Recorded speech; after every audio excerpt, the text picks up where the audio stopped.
Hello guys, তোমরা সবাই কেমন আছো? আশা করছি খুব ভালো আছো। তো আমিও খুব ভালো আছি। তো গাইস, আগের ভিডিও দেখেছি পুরীর মন্দির, সমুদ্রের স্থান, পুরীর আশেপাশে বিপত্তারিণী মন্দির, গুপ্ত বৃন্দাবন, ওমকারেশ্বর মন্দির। তো দ্বিতীয় পর্বে অনেকটা দূরে পুরীর সাইটসিইং মানে পর্ব দেখাবো। দেখো, এই দেখো, এটা আমাদের বাস। তো গাইস, এখন আমরা এই বাসে করেই যাব। এটাই হচ্ছে আমাদের বাস। এই দেখো, দেখো গাইস, তো আমরা এখন সবাই রেডি। ये देखो सबाई रेडी। टाइप के अंदर रखो, गाड़ी के पास आना पड़ेगा। अच्छा, ये जो चंद्रभागा एक सुखा नदी का नाम है। साल में एक बार पानी आता है, सवेरा आता है, शाम को चला जाता है, यानी कि 12 घंटे के लिए पानी आता है। ये कौन सा दिन पानी आता है? नमाघ महीना शुक्ला पक्ष, यानी कि सरस्वती पूजा का 2 दिन का पानी। हमारा सरस्वती पूजा है पंचमी में, इधर सप्तमी में पानी आता है, सवेरा आता है, शाम को चला। এই দেখো, এখানে চন্দ্রভাগা নদী সমুদ্রে মিশেছে। Chandrabhaga sea beach. প্রথমে আমরা এলাম চন্দ্রভাগা সি বিচে। এটি কোনারকে অবস্থিত। এই সমুদ্র সৈকতটি সূর্য উদয় ও সূর্যাস্তের জন্য বিখ্যাত। কিংবদন্তি অনুসারে ভগবান শ্রীকৃষ্ণের পুত্র শম্ভু এখানে সূর্যদেবের কাছে প্রার্থনা করেছিলেন এবং পরবর্তী আশীর্বাদের মাধ্যমে কুষ্ঠ রোগ থেকে মুক্তি পেয়েছিলেন। তাই উড়িষ্যার এই সমুদ্র সৈকতটি গুরুত্বপূর্ণ আধ্যাত্মিক তাৎপর্য রয়েছে।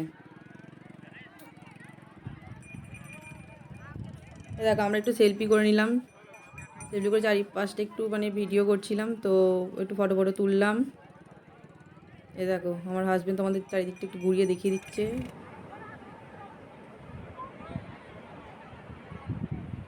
এই দেখো, কত সুন্দর লাগছে জায়গাটা, কি দারুণ, কি ভাল লাগছে না?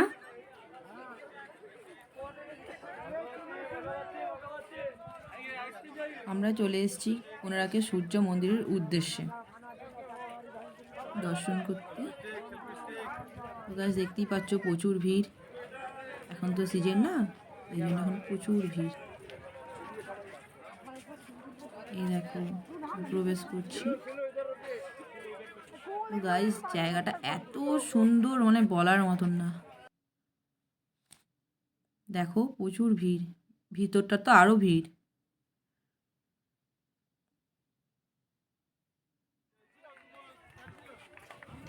গাইস, দেখতেই পাচ্ছ, আমরা এখন কিছু খাচ্ছি দাঁড়িয়ে। এই দেখো, মন্দিরের ভিতরে প্রবেশ করব। এটা বাইরেটা দেখো, দেখো গাইস, দেখো কত ভিড়।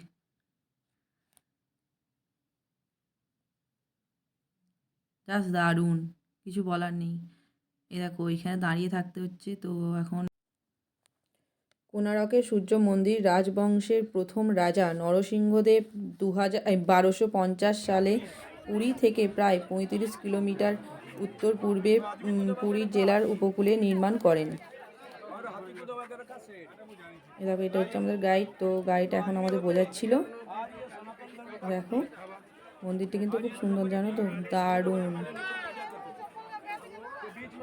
কিছু বলার নেই। জাস্ট তোমাদের আমি দেখাবো, তোমরা দেখতে থাকো। দেখো, গাইড হচ্ছে আমাদের এখন বোঝাচ্ছে। Awesome awesome. মন্দিরটি একটি সুবিশাল রথের আদলে তৈরি করা হয়েছে। এটি বিশাল চাকা ঘোড়া সমন্বয়ে তৈরি হয়েছে। এক সময় প্রায় 200 ফুট উঁচু মন্দির প্রায় ধ্বংসস্তূপে পরিণত হয়েছে। এই মন্দির ধ্বংসের কারণ এখনও অস্পষ্ট। শোনা যায় যে 15 ও 17 শতকের মধ্যে মুসলিম সেনাবাহিনীর দ্বারাই কিছুটা ধ্বংস হয়েছিল। আবার এও শোনা যায় যে শিকারীরা টাওয়ারের আকর্ষণে একটি ধ্বংস হয়েছিল। প্রতি বছর চন্দ্রভাগা মেলার জন্য এখানে প্রচুর মানুষ আসেন। কোনারক সূর্য মন্দিরটি ভারতীয় সংস্কৃতির ঐতিহ্যের গুরুত্ব বোঝাতে 10 টাকার ভারতীয় নোটের বিপরীতে একটি চিহ্নিত করা হয়েছে।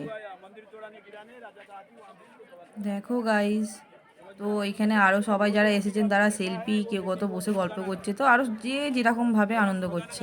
তো আমরাও খুব মজা করলাম। তো আমাদের গাইড এখানে এখনও বোঝাচ্ছে। তো এই দেখো আমার বর এখানে একটু হেঁটে মানে ঘুরছিল, তো আমি এই সময় একটু ভিডিও করে নিলাম। এই দেখো আবার কোমরে হাত দিয়ে দাঁড়িয়ে আছে, দেখেছো? এই দেখো আমার ছেলে আমার বোনের সঙ্গে খেলছে, তো আমি বললাম যে তোমার দাদাভাইকে যে আমাকে একটু ভিডিও করে দাও। তো আমাকে একটু ফটো তুলে দিচ্ছিল, একটু ভিডিও করেছিলাম। তো এখন আমরা চলে এসেছি লিঙ্গরাজ মন্দিরের উদ্দেশ্য। ভুবনেশ্বরের লিঙ্গরাজ মন্দিরটি 14 শতকে নির্মিত হয়েছে বলে মনে করা হয়। মন্দিরটি পূর্বে গঙ্গা ও রাজবংশের রাজাদের দ্বারা নির্মিত হয়েছিল। এটি তার জটিল খোদাই এর ভাস্কর্য এর জন্য সুপরিচিত। বিশাল মন্দির চত্বরে প্রায় 150টি ছোট মাজার রয়েছে। তো আমাদের মন্দিরের ভিতরে ক্যামেরা নিয়ে ঢুকতে দেয়নি বলেই আমরা দেখাতে পারলাম না ভিতরটা। এখন আমরা চলেছি উদয়গিরি খণ্ডগিরির উদ্দেশ্যে চলেছি। উদয়গিরি খণ্ডগিরি গুহাকে পূর্বে কটক গুহা বলা হতো। গুহা দুটি সংলগ্ন পাহাড়ে অবস্থিত। উদয়গিরি খণ্ডগিরিকে হাতি গুলফা শিলালিপিতে কুমারী পর্বত বলে উল্লিখিত করা হয়েছে। এই দেখো আমরা পাহাড়ে এখন উঠছি। এই দেখো আমার ছেলে, বোন, আমি হচ্ছে তোমার দাদাভাই একটু ক্যামেরা করে মানে ভিডিও করে দিচ্ছিল। উদয়গিরি মানে সূর্য উদয় পাহাড়। এই দেখো,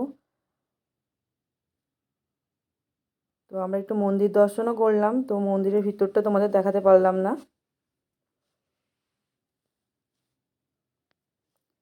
এখানে আর 18টি গুহা রয়েছে।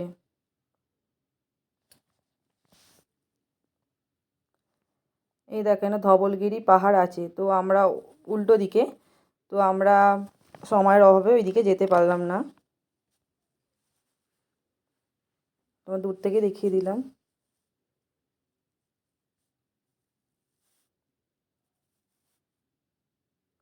এই দেখো আমি এবারে উঠছি, ভাবছি বাবা এত উঁচু, নামার সময় ভয় লাগছিল একটু। এবং খণ্ডগিরিতে 15টি গুহা রয়েছে। খ্রিস্টপূর্ব প্রথম শতাব্দীতে গুহাগুলি নির্মিত হয়েছিল।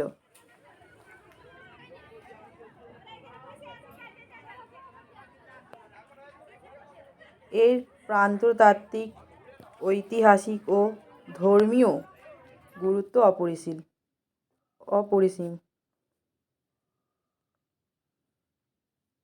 দেখো গাইস, তোমাদের আবার আমি দেখিয়ে দিলাম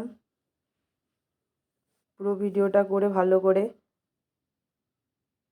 প্রচুর ভিড় হয়েছিল, মানে ওঠে পড়ার পর নামতে গেলে খুব ভয় লাগছিল। প্রচুর উঁচু উঁচু ছোট্ট ছোট্ট পাথর। ধবলগিরি পাহাড়, এই দেখো তোমাদের দূর থেকে দেখিয়ে দিলাম। প্রথমেই বললাম সময়ের অভাবে যেতে পারলাম না।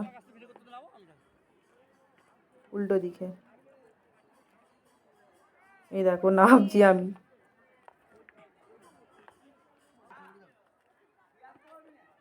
আমি খুবই আস্তে আস্তে নামছিলাম।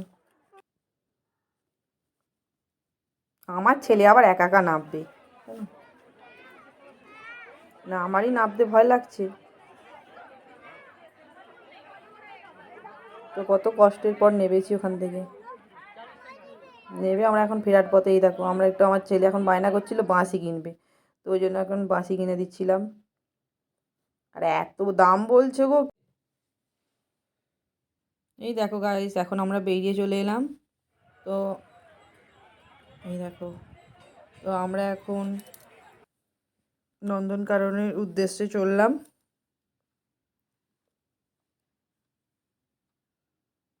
এই দেখো,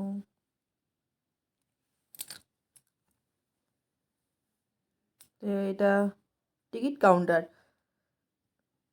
এই দেখো আমরা প্রবেশ করে ফেলেছি অলরেডি। এই দেখো আমার বোন, আমার ছেলে, আমি। তো তো তোমার দাদাভাইকে দেখাতে পারলাম না, কেন ও ভিডিও করছিল তো সেই জন্যে।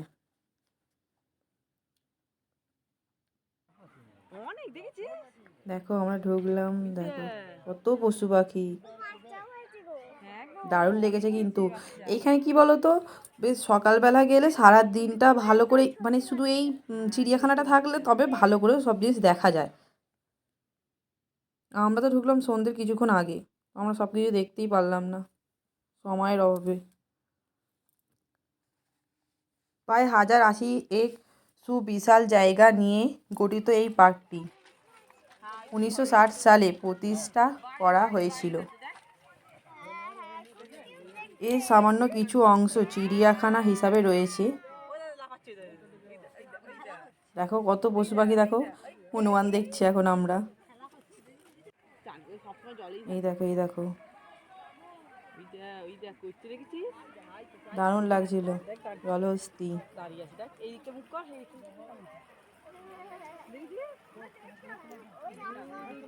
আর বাকিটা অংশ জঙ্গল, এবং এখানে টাইগার সাফারি করতে যাওয়া যায়। এই দেখো ডাইনোসর, বাবা সবাই এখানে সেলফি ফেলফি একটু তুললাম। প্রচুর ভিড় হয়েছিল, কিন্তু আমরা সবটা ঘুরতে পারলাম না সময়ের অভাবে, বললাম না, জঙ্গলে যেতেই পারলাম না। সন্ধে হয়ে গেল, সন্ধ্যের পর কি যাবো বলো, তখন তো বন্ধ হয়ে যায়, ওই জন্য যেতে পারলাম না। ওটাও দেখিয়ে দিলাম, দেখো।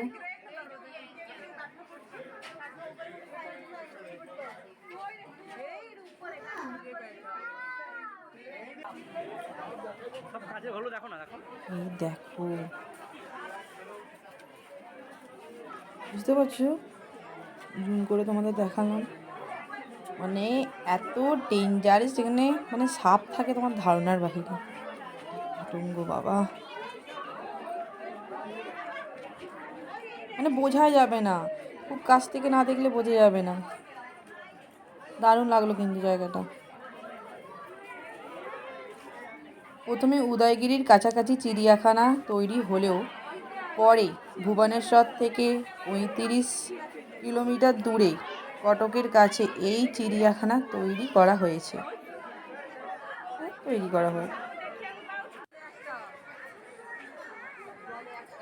পশু পাখির নিরাপত্তার কথা ভেবে। তো গাছ দেখো, আমাদের কুমিরগুলো একটু দেখিয়ে দিলাম। তো এখানে কুমিরকে যা খেতে দিয়েছিল আমরা তো সব দেখে হবা। এই দেখো, দেখো সাপ, দেখো বলছিলাম না, জুম করে না দেখালে ভালো করে বুঝতে পারবে না কেমন করে মানে আছে, তোমার দেখলেই গাটা কীরকম একটা লাগবে। তখন বাঘ দেখতে চলে আসছিলাম, বাঘের তো দেখাই পেলাম না, যদিও বা দেখা পেলাম বাবুরা ঘুমাচ্ছিলেন। সে সবাই মানে আরও সব যারা গিয়েছিল তারা সবাই মিলে ডাকছে, আওয়াজ করছে, মানে উঠছিল না, একবার তাকিয়ে আবার শুয়ে পড়েছিল। তো আমরা এখন দেখছি হরিণের জায়গায়, তো দেখো এই দেখো বাঘ, মানে ঘুমাচ্ছিল, উঠছিল না, অনেকক্ষণের পর তবে একজনের দেখা পেলাম যে উঠল, মানে দুজন দুদিকে। সাদা বাঘও দেখেছি, দেখো, জানো তো সাদাও আছে। এই দেখো ঘুমাচ্ছে, বললাম না।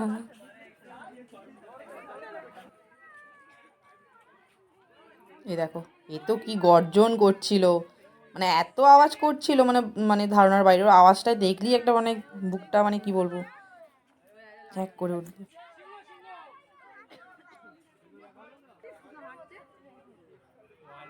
এই দেখো, দেখো, দেখো, ভালো করে দেখো, দেখলে বুঝতে পারবে এটা কিন্তু সিংহ। এর আওয়াজটাও শুনলাম, বাবা ভয়ঙ্কর আওয়াজ।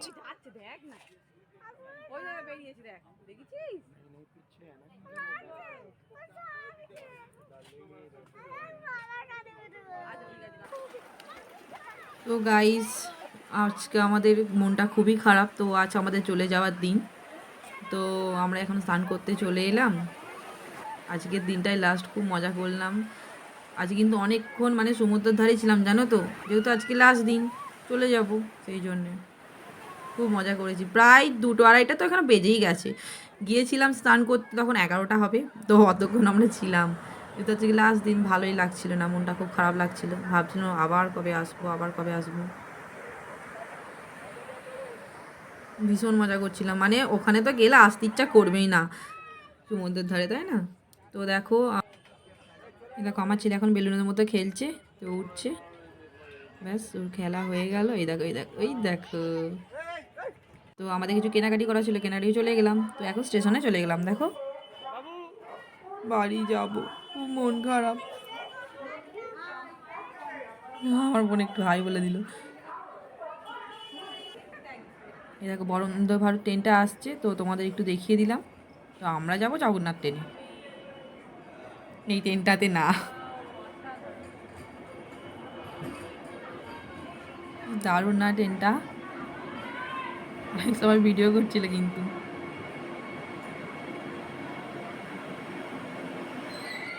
চলো তোমাদের সঙ্গে দেখা হবে নেক্সট ভিডিও।